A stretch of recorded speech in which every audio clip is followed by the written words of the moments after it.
sorry for the delay. We were waiting for everything to be connected, to be able to live stream this on our website. So good morning to everyone. This is our second cannabis public hearing.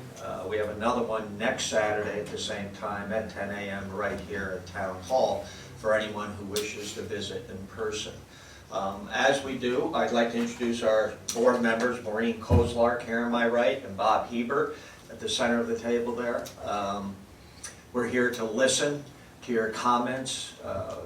We are looking at a possible public hearing, but I will tell you now that both Secretary of State as well as Town Council have said we're not allowed to add a question on this topic to our budget referendum.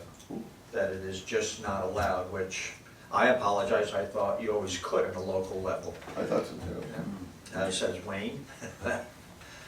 So if we are to do something, we would have to wait till the fall or do a special one polling place, one polling district like Yanity as we've done in the past, or what we do for our budget. Do we do a single with our budget, Wayne? Yes. Yeah.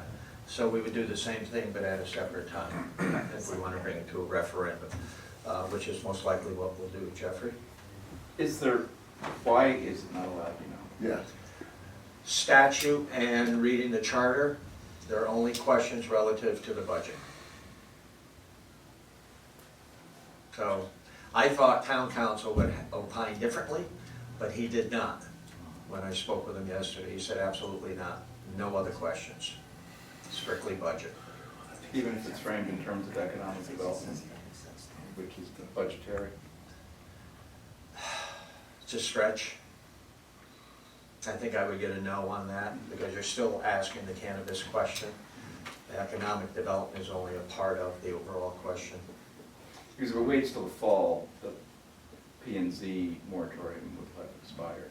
Right.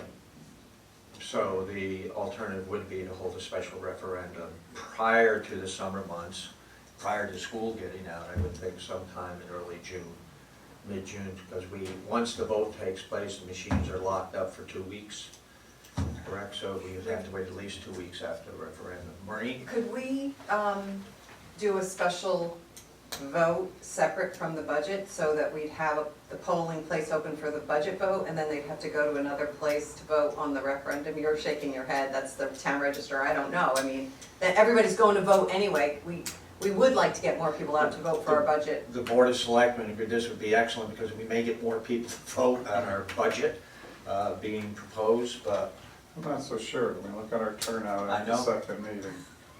Well, there's no, I mean, this is an open debate, there's no vote. If there's a vote, it means something. Yeah, but I think it's important that people come and we hear all sides of the issues, the pluses, the minuses, the pros and the cons, and you know, rather than just show up and, you know, vote on, you know, personal. Go ahead, sorry. Yeah, from what I've been hearing on the street, people don't think these discussions today are relevant. They say this is just talking back and forth. They said if we knew there was a vote, then the discussions would be relevant. But they don't think that a vote is coming. And so they think this is just us talking back and forth with that's no unfamiliarity with the importance. process because a public hearing always precedes the scheduling of the vote. And if there's no interest as perceived by the board, why would we schedule a vote and spend the money when we have these kind of turnouts? But I understand what you're saying. I've heard And this. then it becomes then just a policy vote, which is the Board of Selectmen can make that. Mhm. But I think if a vote was scheduled and then a hearing was held a month or whatever Oh, before then people would show up. But they don't think a vote is possible, or they don't think a vote is coming, so they think this is just people talking back Oh, and that's forth. interesting. I thought you were saying that people were saying that there is a vote coming, so why go to the public hearing? I'll go and vote. No, the opposite. They don't think a vote is coming, so they think this is just people talking back and forth, and there's no relevance to it, because they don't think a vote is coming. Okay. So having heard all that, we're here to open the floor to hear comments about cannabis. There are about I don't know, 10 or 12 different categories. The main three being, you know, a dispensary retail dispensary, the processing and cultivation and processing are the top three, is that fair to say? And then there's a multitude of others ranging from delivery, et cetera. But we, as a town, as a municipality, cannot prevent the distribution or the delivery of cannabis in our town per state statute. And there are limited amounts that can be delivered, and they have to be sealed either in the glove box, in a container in the glove box, or in the trunk, with a limit, and I forget what the limit is on that delivery, 2 or 3 ounces maybe, I don't know. So we'll open the floor to discussion and your thoughts. I'd like to know, do you think we should have a hearing, or should the Board of Selectmen vote and establish policy that way? Jeffrey? I think it should be open for a public vote, a referendum. I agree.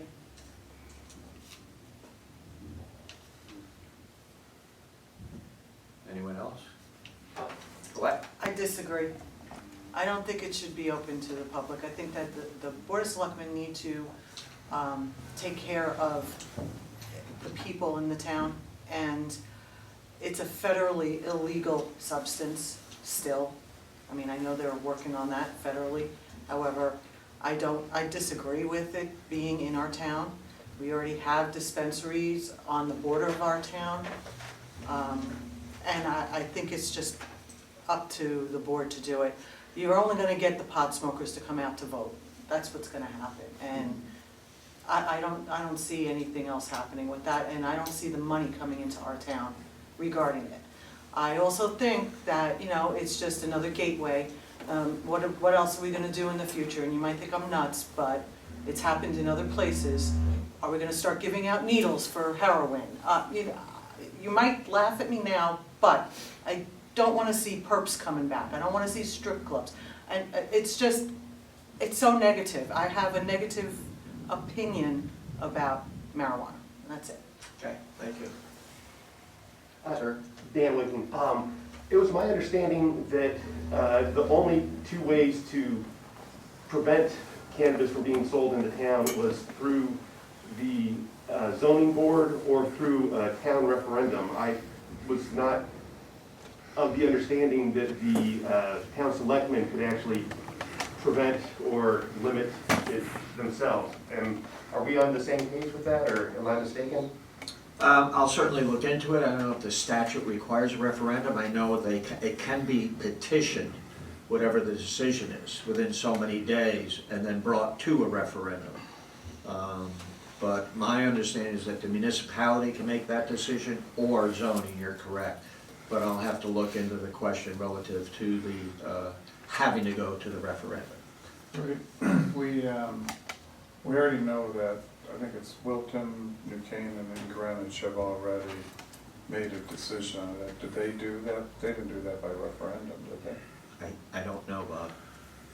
A lot of them did it through zoning and made the decision, period. In our town, they made a decision to do a moratorium for a specific period of time, which was till September. Is it till September, the moratorium? Yeah. Okay, for some reason I thought it was June, but okay, September. No, I think they extended it to September. Does anyone Yeah, give us the back time. me up on that? I think so, because Yeah. give the time for the. Select people too? Not for the town here. And what were the decisions of all those towns? I'm sorry? They both, those 3 voted, no, they, not to permit dispensaries or cultivation within those towns. To my knowledge, the towns that are voting yes have been along the borders of our state, especially in the north end of Massachusetts, in that area, as well as Rhode Island. But along the coastline, I don't know of any that have voted yes. Cities, probably. They're considered the, cities? Distressed cities are being given a priority on the issuance of the permits.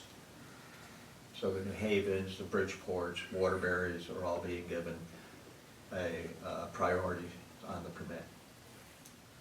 When you say distressed, I'm sorry, Bob. Distressed cities, meaning, Financially distressed, and so they're gonna. poverty levels, et cetera. Okay. That's right. I know you're thinking. Colette, anyone else who has not spoken yet? Colette? Danbury already has a dispensary on our border, Medical. okay? And there's big billboards up on 84 saying it is illegal to cross the state line with marijuana. Because Putnam and Westchester County both voted against dispensaries. Mhm.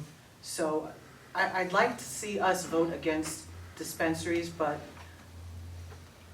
I don't know. It's just, I just think this is a crazy thing to do in our town. It just doesn't make any sense. Thanks.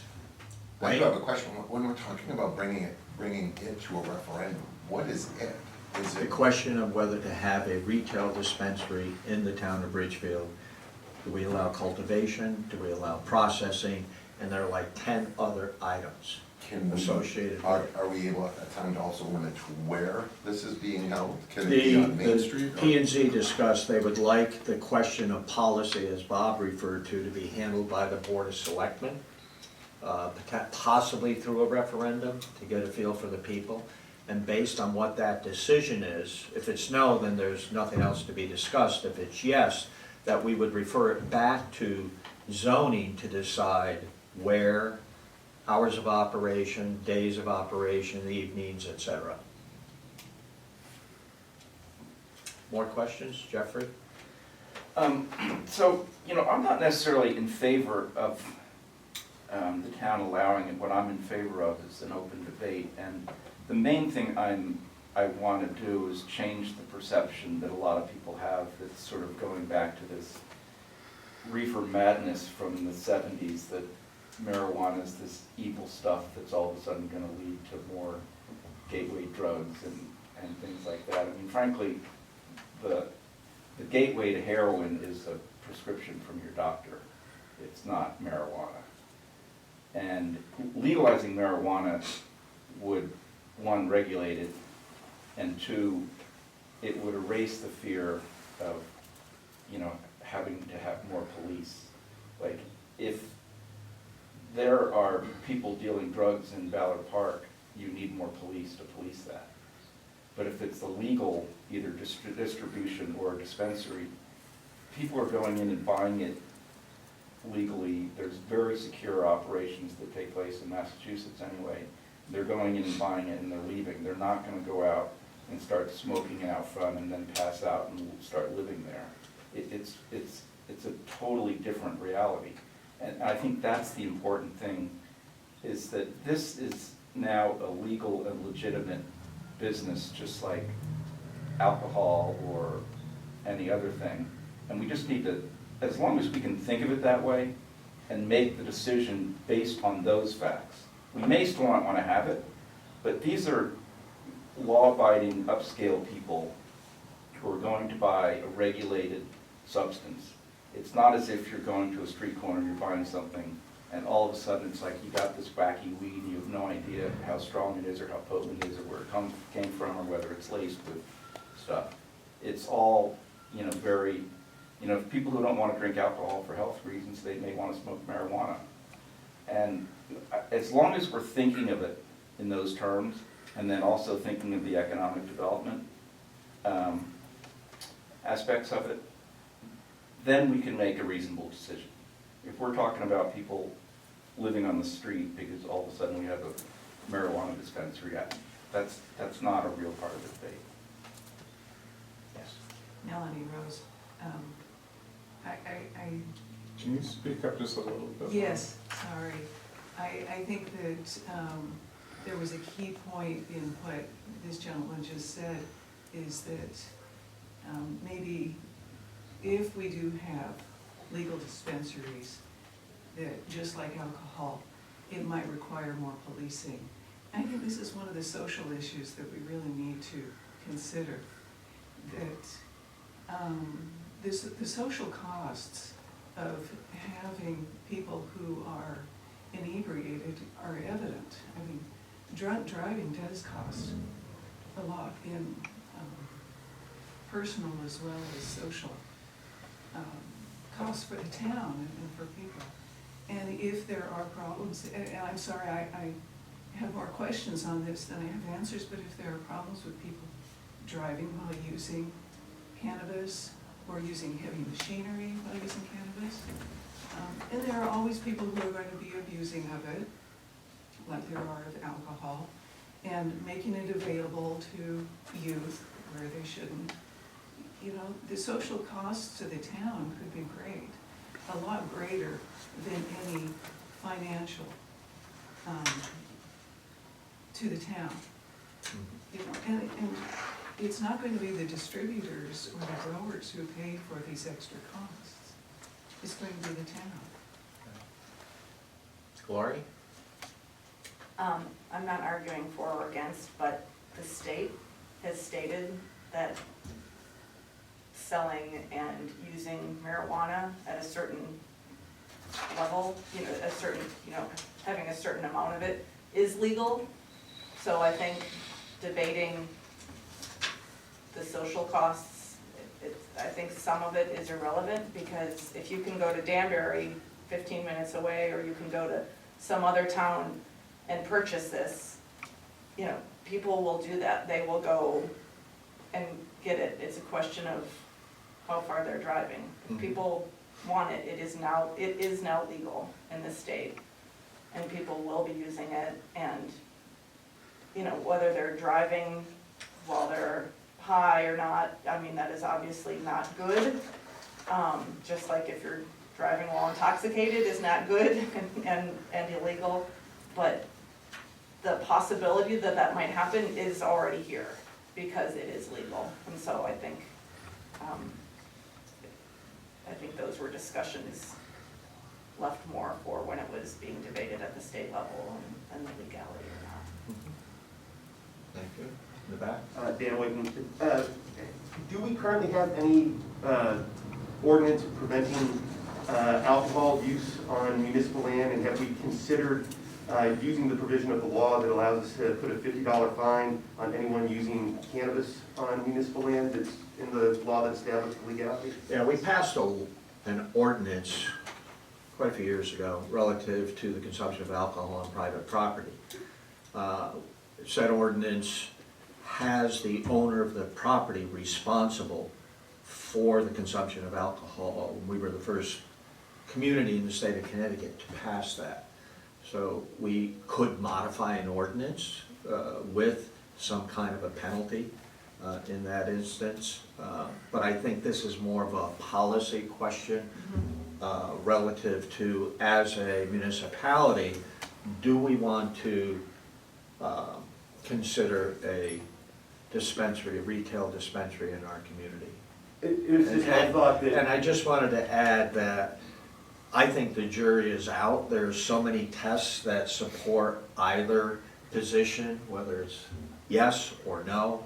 And everything you read, at the end, they will say that there's still much more research to be done relative to, is it or will it lead to an addiction? There are some reports that say 8% of the people who smoke on a regular basis, especially below the age of 15 and continue, it has cognitive development issues, et cetera, et cetera.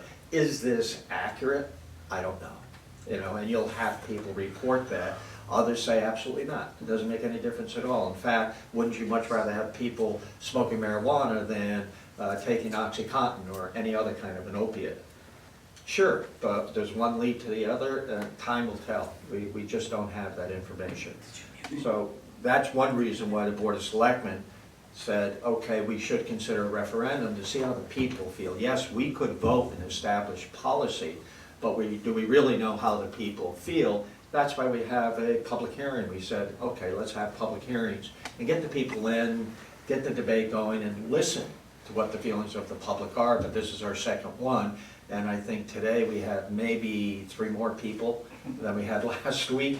I'm hoping that there are people watching and will get involved and show up at the final one next week, but we'll have a discussion once we get through our budget cycle, and discuss this once again, and I'm still in favor of a referendum, to have people come out and vote and see what happens, and take the lead from there, but I don't know, it's a tough question. There are positives and negatives associated all the way around. I'll say that publicly, personally. I have my own feelings, but that's not my job to tell you what my personal feelings are. My job here is to conduct a public hearing and hear what your ideas and thoughts are. So we'll go back unless the board I think has. Greg had his hand up. Greg? Greg Kabasakalian. So I have a lot of thoughts on this, and they're a little bit eclectic at this moment. And these are just some thoughts that I've been wrestling with. First of all, let me get this out on the table. I am against the marijuana, because let me just back up for a second.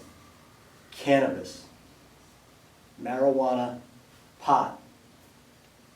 You ever been to a concert? It's all the same thing. Let's be honest for a minute. So I'm very against it, but let me just vent a few thoughts about this. Have we heard from our local chapter of MAD? How about DARE? Where are those folks on this? I would like to know where our police department is on this. My brother is a cop, and this is a problem. They cannot, he can pull somebody over for a speeding ticket, smell it, and do nothing about it. Nothing. It's easier to pick up someone who's a perp drinking than it is for marijuana. You can do nothing about it. The other thing that I'm thinking about is, I'm thinking about Ridgefield, growing up in Ridgefield. And I'm thinking back to when I was at East Ridge Junior High School, and Mr. Simone opening student lockers looking for marijuana, because let's be honest, our kids love pot. They do. I was never into it, it's not my thing, but they do. This is a dangerous slope, and this is a bad example we're setting for our children, that this is a cool thing to be doing. It's not a cool thing. And I'll tell you when it's gonna get real. It's gonna get very real. I wish Mrs. Manners was here at her first Chirp concert, and they're smoking in Ballard Park. It's gonna get very real when that pot store opens on Main Street in Ridgefield, and my mother walks down that street and says, "Harry, what the hell is this?" And then I'm gonna get a phone call. It's gonna get very real when that first person in town is arrested for driving under the influence, not realizing that you are under the influence, just like alcohol, and somebody's gonna get arrested. Look at the statistics from Colorado. Colorado is a disaster with GUIs. It has skyrocketed. But then there's another thought that I have in my head. And I kind of put on my Board of Finance hat for a second, because and I'm not speaking for the Board of Finance, of course. I'm thinking about revenue. I'm thinking about cost. I'm thinking about dollars and cents. How much, I keep hearing this, and I know this is total nonsense. How much, you sell $1 of marijuana, how much is Ridgefield actually getting out of that $1? It is so fractional, it is so marginal. It's all going to the state, and where is the state going to distribute that money? We know, we do the same dance with the school money. That we're not going to get any of it. We're not going to get any of it back as a town. It's going to go to other municipalities and locations. So we may have a great store, it may be the Bloomingdale's and the Saks Fifth Avenue of pot stores on Main Street, and they may do a great business. We're not going to get any of that money back. Which brings me back to my police department and my fire department. And I think, I just read something in the paper. Help me out, because I don't know my drugs as well as I should. They want this one drug in all the schools to prevent. Narcan. Thank you. Are you kidding me? Are we having overdoses in our schools? Naloxone, but it's called Narcan. I mean, I think back to when I was a kid. Oh God, what was the worst that happened? Somebody happened on a 6-pack of beer. Oh, big deal. But seriously, what are we doing here? Oh, and I wanted to clarify one thing you said about perps. She was not talking about people who are arrested. She's talking about, remember old perps over there that's now Hideaway? So perps was definitely a seedy location at the time. Now it's a great establishment. But I just have so many thoughts on this, and every one of them just comes back to a negative thought. This is just, I cannot imagine. First of all, why would the state say, let's make this legal because it is illegal federally? I'll close with this one thought, because again, it is our responsibility. I have a 26-year-old who was texting me, to explain to our kids just what this is all about. Brittany Grimes, everybody know who Brittany Grimes is? Basketball player, in a Moscow jail today. In a Moscow jail. Why? She decided she was gonna take her vaping stuff to Moscow. Well, guess what? That's against the law in Moscow. What we're doing here may not be legal across the line. It may not be legal somewhere else. Go ahead, get on a plane with some of that contraband. I don't recommend it. Go to Cancun on spring break. I'd be very careful about what you're doing, because this is a slippery slope, it's dangerous, and I tell you, I'll close on this.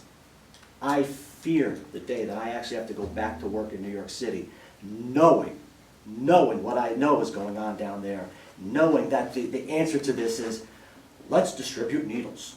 Let's distribute needles.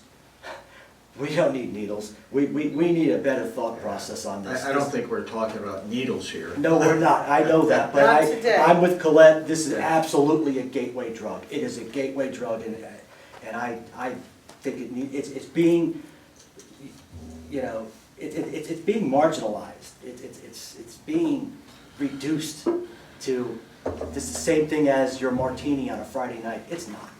It's just not. Okay, And thank that's you, all there Greg. is to it. The one clarification I will make is that relative to the finances, it's in the law that every municipality that has a dispensary will collect 3% of gross sales. 3%. So if it's $1 million, we get 30,000. If it's 3 million, you get 90,000. Am I correct on that? Yeah. Of the total taxes, it's 11 cents on the dollar of I'm total. sorry? It's 11 cents on the dollar of total taxes. 66% of the Okay, taxes, Total tax. right, 66% of the taxes are, This is Mr. Carr. yeah, I'm sorry, are excise taxes. 22% are state sales tax, and 11 cents is the local sales tax.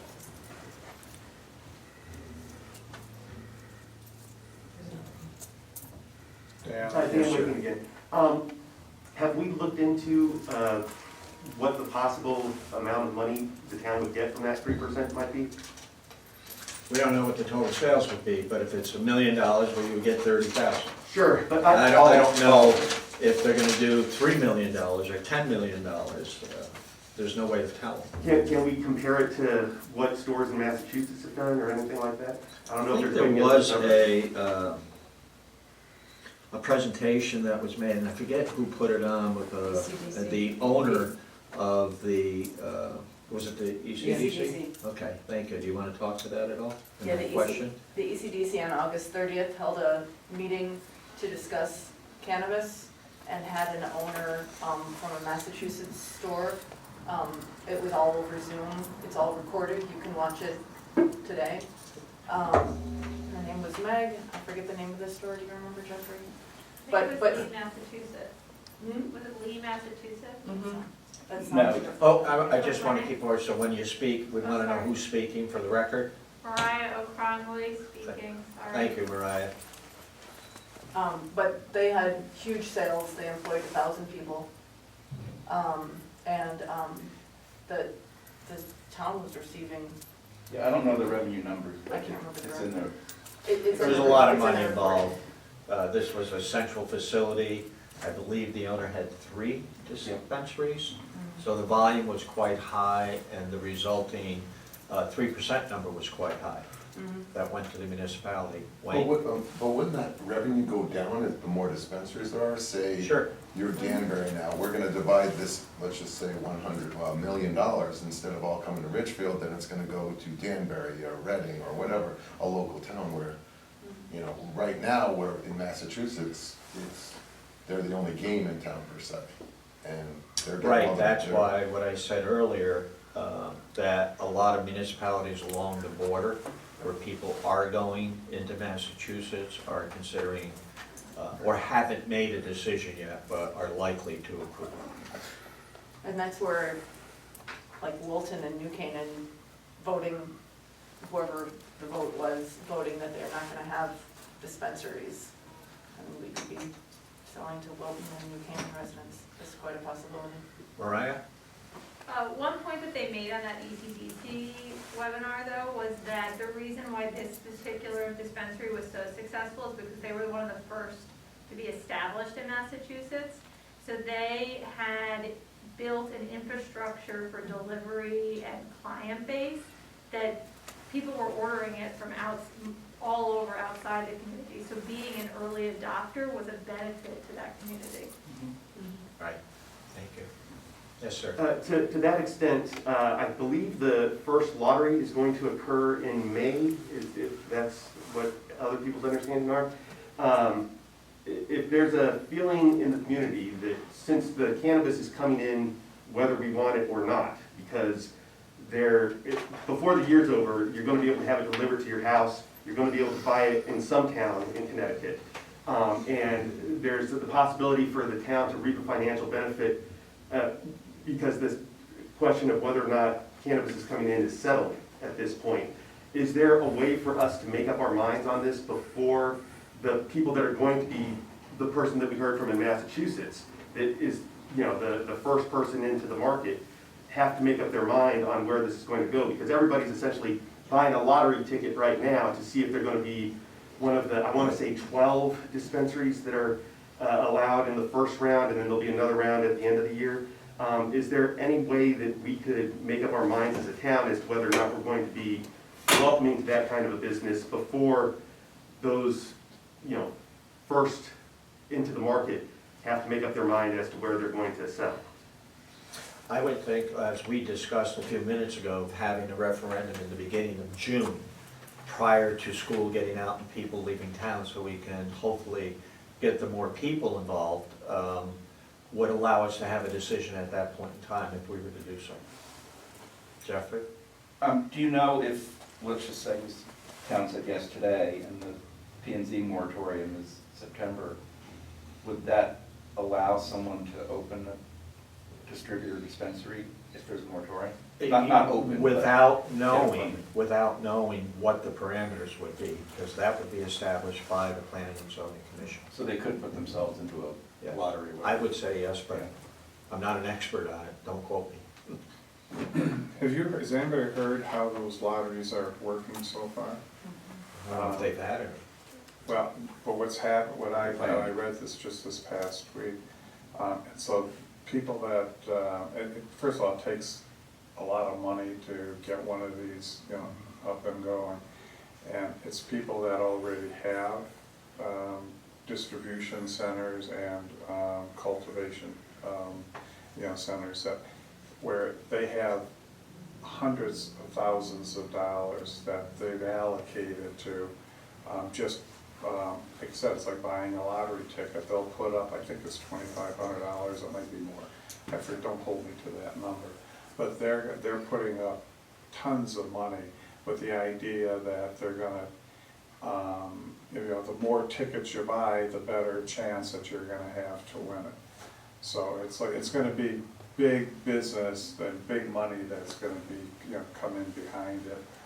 Yeah, they'll likely, there might be, the odds are gonna be in their favor versus, me going out, buying, one lottery ticket, hoping to get it. I didn't know you could put in as many lottery You can tickets put as in you as wanted many to. as you want.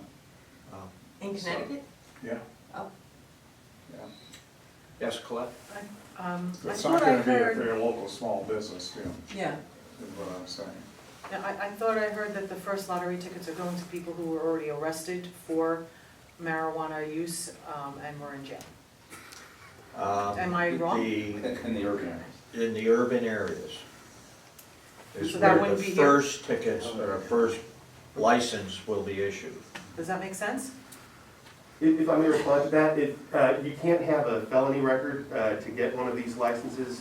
What they're doing is giving special treatment, a separate lottery for folks that come from what they consider more or less an underprivileged background, where if you either have lived in a town that meets this qualification for 5 of the last 10 years, or you grew up 9 out of your first 18 years in one of these towns, you're able to go into this cheaper lottery ticket with less people in it, so you're more likely to get the license. So they're going to be doing them, I think, on the same day, but they're going to have a smaller pool, and they'll be doing those folks first. And then if they don't win that one, they'll roll into the bigger lottery. Interesting. Wayne? Just personally, I think having kids, having high schoolers, it's a mixed message that we're sending our kids. Where, you know, DARE is a great example. They sit there for an entire year telling kids that drugs are bad and not to do drugs, yet we're gonna bring it in. Even if it's illegal, or it's legal in the state of Connecticut, but we're still gonna bring it in our town. And I think it's, you know, this is a great opportunity for us to say, no, we're Ridgefield, we're better than that. Years ago, we were spending how many hours talking about healthy sleep patterns for kids and moving our sleeping so that kids can actually sleep more hours for the school days. And we're sitting here almost saying that we'll let them have marijuana dispensaries in the middle of our town. Well, we have to keep in mind that it's 21 years of age or older, so if a parent is going to allow it, it's just like saying it's okay to have a glass of wine or a martini, you're 18 and you should be able to handle it, or whatever. Yeah, that's gonna be a problem. Something that might affect our children's, you know, growing of their brains and everything, where we spent hours and hours and, you know, talking about this, yet we're gonna bring this in. That could possibly end up in the hands of high schoolers. I can tell you right now that the number one problem in the high school is still alcohol, without a doubt. That is number one. Second is vaping, if you talk to the kids. Vaping is a major issue in the schools. And they have, from what I understand, THC vape. The problem with the vaping and the oils is you can get various quantities or concentrations of THC, up to 40%. That's pretty powerful. But again, just think it's the message that we're sending, where this, you know, it does affect kids in the way they're growing, and we're gonna bring this into our town. I think it's time for us to stand up and say, not in our town. I don't think the money, the associated cost that, you know, comes with it, 11 cents per, you know, for the dollar, it's just not worth it. And it's not It's worth it. 11 cents a dollar, that's usually, I would think, 11%. It's 11%, right. But the state is telling municipalities we keep 3. You get a 3% sales tax. There's a 6% state sales tax. Okay. And then there's a excise tax. Right. 66% of the taxes are excise But I just wanted to taxes be sure that people understood that we are getting 3%. of sales. as a 3% of sales, Right. 11% of taxes on the product. To the state. 11% of all taxes on the product stay in the town. 89% go to the state. 66% of the taxes are excise taxes, which are the second. So confusing to me. It's the The second. taxes are in smaller numbers, so the 11% is of a smaller number because the taxes. Right, it's of the- are just it's of the total taxes tax of the dollar. Yeah, Right. so it's just, yeah. You get 3% of sales, which is 11% of total taxes. Okay. And possibly filling a storefront on Main Street, that would be, you know, so there's that well too. That would be up to planning and zoning. Yes, sir. Dan Waken again. I'm looking at the law right now, and it appears that in order to hold a referendum, we need 10% of the voters to request it. Is that everyone's understanding? I think that's a petition, 10% of the voters. So we have weighing 19,000, give or take. 17,000. 17, we dropped 2,000? We just did our canvas, and there was quite a How few. did that happen? When more people are living here. They don't register to vote? They don't register to vote, or people moved out of town, or they moved out of town and didn't tell us.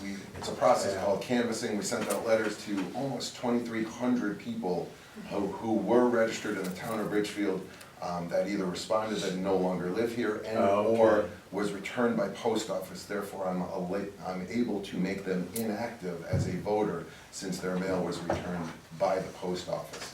They're kind of in a purgatory of. Okay, so we're now at 17,000. 17,200 voters. Okay, thank you. Rudy, I apologize, I have to leave. Thank you very much, everyone, for participating Thank today. Very interesting, as usual.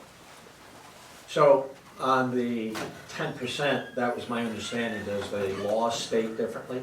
No, that was my understanding, is that there needs to be 10% for that. For a And so petition.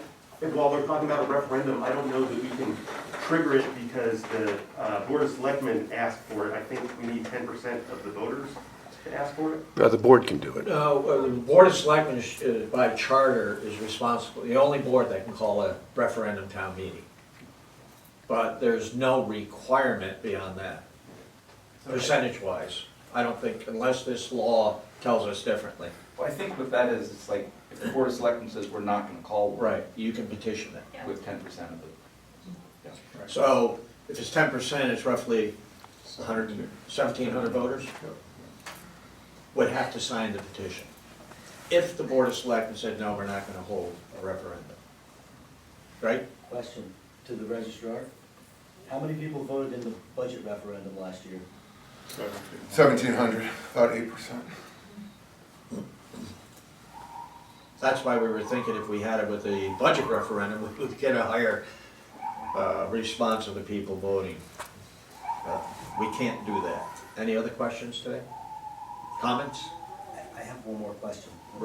Mariah and then Greg? I do think it's important to note that whether we have it in Ridgefield or not, I think a large percentage of people, as evidenced in other communities that have already established this, will use delivery. And people will get it delivered in Ridgefield even if it's not offered in Ridgefield. Right, thank you. Greg? What is the cost to hiring a new police officer to Ridgefield? And do we have full staff at our police department at this point, because we've had some turnover? New cost is about 85,000, I would say, all in. Fully loaded, meaning benefits, pension, et cetera.